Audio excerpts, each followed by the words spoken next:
Alright lads, welcome to the round 9 review for AFL Fantasy. Pretty poor score this week. Scored 1977 on the back of Merritt as captain. So not a great week. Could have been a lot higher. Could have been in the 2000s if we captained Gawn or McRae, but we'll take it. Puts us at an overall rank of 5th, so we slid down a couple of spots, but we're still top 10, which is solid. In terms of team value, I'm not too sure if our team value is moving up too much. It is going up, but not as much as the first couple of rounds, so we're going to have to fix that. And then round 9 ranking of 9,565, so that's alright. So like I said, pretty poor week, but hoping to bounce back in round 10. In terms of the trades that we made, we brought in Poulter and Hall for Goulden and Atkins. Goulden being injured, we had to trade him out. He was also in some poor form, so we traded him to Poulter, who looked pretty good. Playing that wing role for Collingwood, I think his job security is alright at the moment, so hopefully he holds the spot.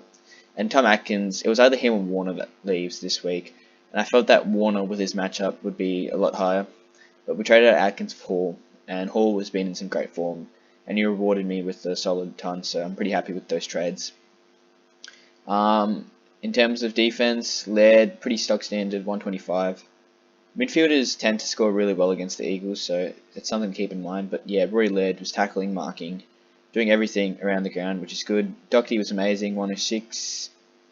Slacked off a bit in the last quarter, but it's fine. A solid performance from him. Stewart, 88, pretty solid score, I'll take that. Aaron Hall on debut was amazing with 100. And Cumming was really solid with 80. And then Bergman. Rookies were pretty bad this week, barring those two in my midfield, but Bergman, yeah, not a great score. I think he was on like 5 at halftime, so to get to 45, I'm pretty happy with that. Had a massive third quarter. I think he scored like 30 points in the third quarter, so we'll be holding him for a couple more weeks. We might offload him at his bye. I'm not too sure yet, but we'll just have to wait and see. But not a great score from Bergman, but that's fine because everyone has him. And then Kosicki, 59. His price generation is probably slowing down a tad as well now, I would say. Not too sure what his break-even's like, but yeah, he went up 14k, so it's starting to slow down, although he's still got a couple of weeks, I think, in him, and we'll probably offload him during the buys. Highmore, it's good to see Highmore come back into the lineup. Didn't score enough to hold his spot, I think, but 49, that's respectable, and he's going up in cash, which is good, but hopefully he does hold his spot, because it'll be good to have Highmore throughout the buys. So defense overall pretty solid. Everyone has Bergman, so that's fine, so I'm really happy with how it turned out. Midfield was amazing as well. I just really failed my captain this week. So McRae 104, pretty standard stuff from Jack McRae. Hasn't gone under 100 this year. Looking like the most consistent player in the competition, and he's a strong chance for the Brownlow. So really good player. Loves to tackle. Loves getting contested ball and outside ball as well. So I really like Jack McRae. And then Zach Merritt. It was either him or Gawn as captain on that Sunday. And to be honest, we could have gone with Gawn, Nick Hind, Sam Walsh. All those players played on Sunday, and we chose the one player that didn't score 100. Because that Sunday was massive. I had Jordan, Gawn, Hind, and Walsh all playing, and Doherty, and they all scored above 100, which was amazing. So it pushed me to the score of 1970. And the one player we captained scored a 67, so wasn't great. We lost a lot of points captaining Zach Merritt over Gawn, but that's fine. Tim Taranto was amazing, 107. He's a top 8 mid at the moment. He's looking really good. He's been pretty consistent in the last couple of weeks as well, so I think him and McRae are going to be pretty consistent this year. Tom Mitchell, lots of people thought he would have gone a lot bigger. Many people captained him against North. Unfortunately, just got to 84. He's not looking like the greatest player this year. I think when Hawthorn start winning more games and getting a lot more off the ball, Tom Mitchell will definitely improve. But 84, not a great score, but we'll take it.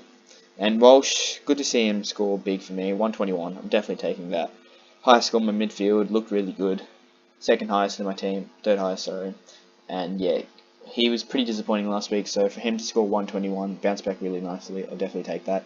Shalor, 85, not great. Had a really poor second quarter. I think it was like he scored like 5 points in the second quarter. But you take away that, and he's had a really good game, so if he can build up some consistency and just dash at 100 for me each week, I'll be pretty happy with Shalor. James Jordan, I think he deserved from +3 this week. I was going to give it to Nick Hind, although 110 from a rookie is outstanding. So James Jordan, I think he played like 70% time on ground and scored a 110. That's absolutely amazing. Looked everywhere, 13 tackles, so he was huge. I think he got half of his points from tackles, and didn't get many disposals, but his tackles made up for it. So massive score from James Jordan, and I'll definitely take that. His cash generation is going to start flowing quite a bit now. And Colleen Dawkins, I'm really happy I fielded him. His time on ground was up this week, which is good to see, and scored an 86, kicking 2 goals. So his job security should be through the roof at the moment. So really happy with my rookies, James Jordan and Colleen Dawkins. Midfield's looking pretty good at the moment, so I'm not going to be chasing any premiums this week in the midfield, but I'm pretty happy with that. And then Robertson on the bench with a 70 was impressive, so he should make a bit more coin, which is good. Brockman didn't play, but I think he was selected as the emergency, so hopefully he does get a gig soon. That'll be nice. And then the ruck department, Grundy, pretty standard, nothing special from him. And Gorn was solid with the 105. Probably should have captained Gorn instead of Merritt. Played it a bit risky, but who would have thought Fremantle would have tagged, especially Caleb Sarong, so wasn't expecting that. Lloyd Meek didn't play. He was again selected as emergency, but I don't think he's going to be coming in anytime too soon, so probably have to trade him sooner than later. Forward line was pretty poor. It's probably would let my score down a lot this week. Zeeble as a premium 800k, not doing much. 86, not a great score.